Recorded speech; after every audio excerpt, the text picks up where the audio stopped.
Ya menarik kalau kita akan bahas kode-kode Mbak Puan dan juga PD Perjuangan terlebih lagi pada acara besok. Tapi acara apa nih sebenarnya besok itu gitu ya? Kita puncak bulan Bung Karno kan. Nah katanya mau ada kejutan. Kejutannya yang kita tangkap dan kita harapkan. Nah kalau yang Bayu tangkap langsung berbeda pasti. Ya soal bener nggak mau diumumin cawapresnya Ganjar Pranowo. Itu kan harapan kita. Ya. Nah, tapi sebenarnya apa? Kita coba akan tanya bersama dengan sejumlah narasumber kami. Sudah di sini ada Bang Oli Dono Kampe, Bendahara Umum DPP PDI Perjuangan. Selamat pagi. Selamat pagi. Selamat pagi Bang. Selamat pagi Bang. Selamat pagi Bang. Dan juga sudah ada Bang Hendri Satrio, analis politik. Selamat pagi. Ayo Maria. Bang Selamat pagi Mas Bayu. Kita tanya dulu lah Bang Oli dulu. Ya gitu langsung lah. Ya langsung. Bang, gini, besok ini diumumin nggak cawapresnya Ganjar? Kalau iya, siapa? Kalaupun siapa, orang partai atau bukan? Dah panjang. Wah, Gimana, agak serius nih, agak serius nih. Kalau orang partai bisa buka. Tapi yang jelas pasti kalau mau, ya toh, kalau mau menang pasti harus yang disukai oleh orang banyak. Dan disukai Bu Mega. Ya, disukai tentu yang pasti disukai Bu Mega juga. Oke. Siapa? Tapi kan yang disukai Bu Mega mungkin juga belum tentu disukai oleh orang banyak kan begitu Bang. Tapi yang pertimbangan paling penting kan disukai orang banyak. Oh, cluenya itu berarti. Cluenya disukai orang banyak. Nah, Tapi sebentar, besok bener diumumin Bang? Ya kalau besok belum dong. Oh belum. Siapa Belum tahu tahu. toh? Oh, belum tahu. Belum tahu. Siapa Belum tahu tahu. nanti malam Ibu Mega tidur terus dapat wangsit. Jadi untuk esok tuh sebenarnya acaranya apa sih Bang? Kenapa kemudian kode-kodenya harus diluncurkan pada acara besok di GBK? Enggak, sebenarnya kan acara hari ini ya toh mestinya tanggal 1 Juni, Mbak. Ya. Tapi karena ada Peringati. rencana bola waktu itu dan kegiatan bola terus sampai GBK itu kosong baru tanggal 24. Jadi mundur ini. Sebenarnya haul itu selalu dibuat tanggal 1 Juni. Ya, sembari juga menggodok nama-nama Menggodok cawapres yang nama-nama masuk capres. gitu ya.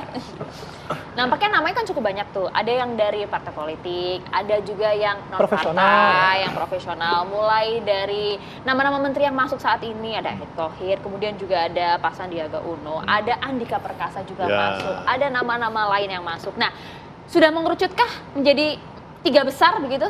Kalau di kita internal belum membahas 1 besar, 2 besar, 3 besar. Paling baru nama-nama yang di framing. Kira-kira siapa paling Nah, pas? siapa Kira-kira Pak? siapa Bang? Ya nama-nama yang tadi. Oh, oke. Saya sebutin lagi ya. Saya sebut lagi Sandiaga Uno, Erick Thohir. Siapa lagi? Jadi Sandiaga masuk, Ya, nama-nama yang tadi yang di Kita bahas framing. satu-satu aja. Ya Sandiaga. toh? Erick. Erik, Oke. semua yang disebutkan Kemudian? oleh Pak Jokowi dan Iya. kita lihat ya di framing semua itu.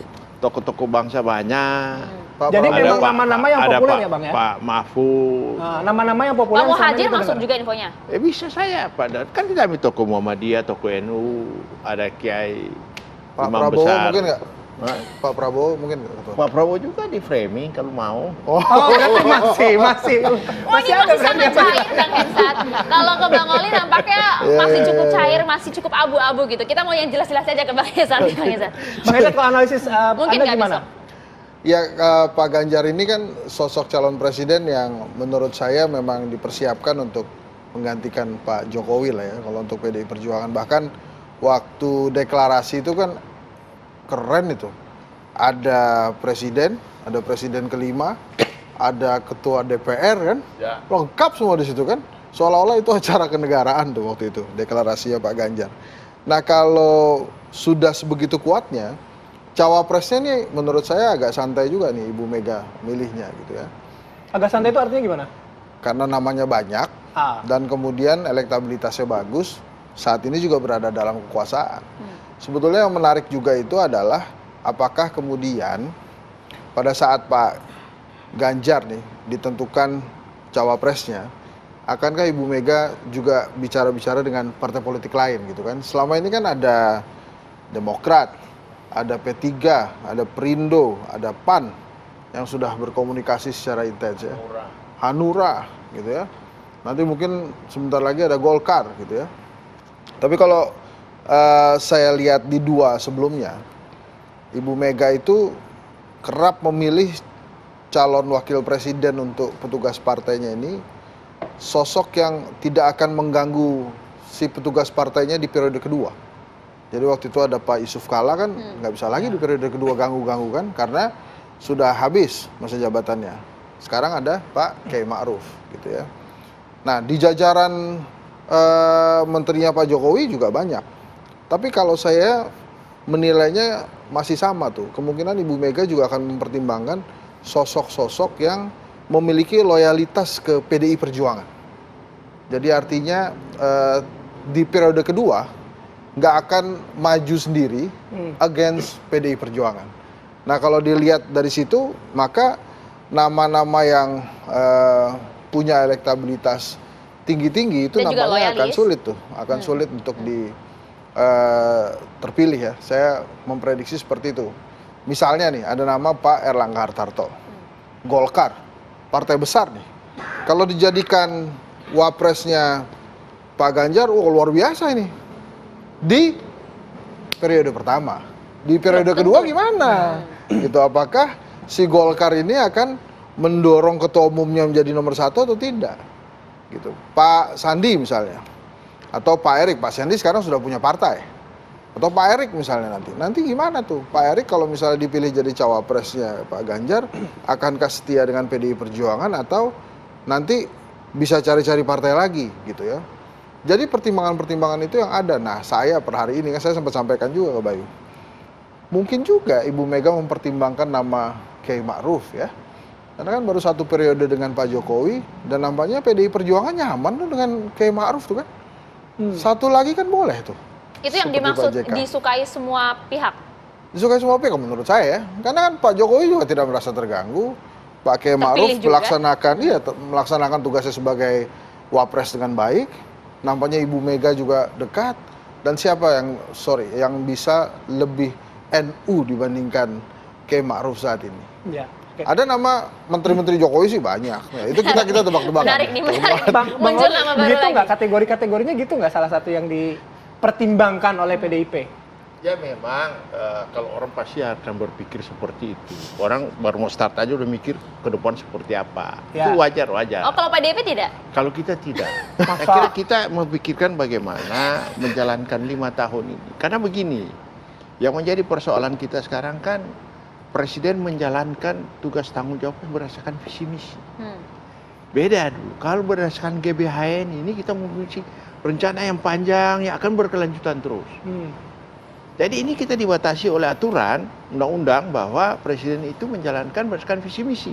Jadi cuma susun visi misi selama 5 tahun. Jadi kita pikir bagaimana 5 tahun dia berbuat baik supaya 5 tahun berikut nggak ada hambatan lagi. Jangan kita berpikir sekarang calon kita ada hambatan nanti periode kedua. Nah, itu cara berpikir. Jadi semua orang pun sebenarnya masih masuk dalam radar nama-nama yang tadi disebutkan. Masuk dalam radar seperti termasuk Mas Ahaye? Ya kan semua radar itu masuk dibicarakan. Kan ada kalau kita rapat, ini bagus juga. Oh, catat kan gitu. Kemarin habis ketemu Mas Ahaye habis ketemu sama Mbak Puan, gimana? Bagus juga apa gimana? Kalau saya lihat televisi sangat akrab, bagus. Oh, di televisi ya. Dan juga waktu Munas Demokrat di Surabaya, kan saya bawa Pak Aye sama Ibas sama Menteri Koperasi Pak Sandi. Teten. Pak Teten. Bukan yang dulu Demokrat. Pak Sarif. Kan ketemu ada fotonya loh.